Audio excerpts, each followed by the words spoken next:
എൻ്റെ ഇപ്പോഴും ഉള്ള മനസ്സ് അയാൾ എവിടെയെങ്കിലും പോയിട്ട് മാന്യമായിട്ട് ജീവിക്കട്ടെ എന്നായിരുന്നു. പക്ഷേ എല്ലാ മാന്യതയും തകർക്കുന്ന വിഷയങ്ങൾ അയാളിൽ തന്നെ ഉണ്ടായി.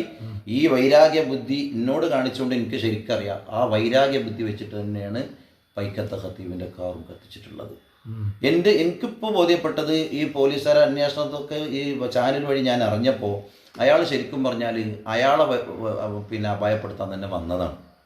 അയാൾ 11:30 മണിക്ക് അയാൾ റൂമിൽ നിന്ന് അയാൾ പള്ളിയിൽ നിന്ന് ദർസ് കഴിഞ്ഞിട്ട് റൂമിലേക്ക് പോകലുണ്ടെന്ന് ഞാൻ അറിഞ്ഞു. അയാൾക്ക് ഫാമിലി ഉണ്ടായിരുന്നുണ്ട്. അപ്പോൾ ഫാമിലി അടുത്തേക്ക് പോകലുണ്ടായിരുന്നു. ആ സമയത്ത് പിന്നെ വന്നിട്ട് ഒരു 11 മണിയാകുമ്പോൾ അവിടെ എത്തിയിട്ട് പോകുന്ന വഴിക്ക് വല്ലതും ചെയ്തിട്ട് പോയാൽ പിന്നെ ആരും അറിയില്ല എന്നൊക്കെ ആയിരിക്കും അയാളെ ധാരണ. പക്ഷെ മലപ്പുറത്ത് അങ്ങോട്ട് എത്തണ്ടേ, യാത്ര എന്തായി ഇല്ല ഇതൊക്കെ തീരും, അള്ളാഹു തീരുമാനിക്കണല്ലേ നടക്കുള്ളൂ. അങ്ങനെ വന്നു. ഇവിടെ എത്തുമ്പോൾ ഇയാൾക്ക് ഈ സമയമൊക്കെ തെറ്റി.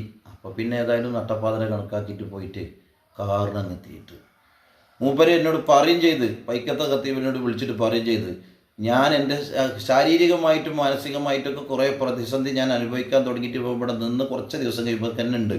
പക്ഷേ അതിനൊക്കെ ഞാൻ തടവെച്ചു. പിന്നെ എൻ്റെ ശരീരത്തിനൊന്നും പറ്റാതിരുന്നത് അത് റബ്ബിൻ്റെ കാവലിനാണ് എന്ന് ഇപ്പോഴും അയാൾ വിശ്വസിക്കുന്നത്.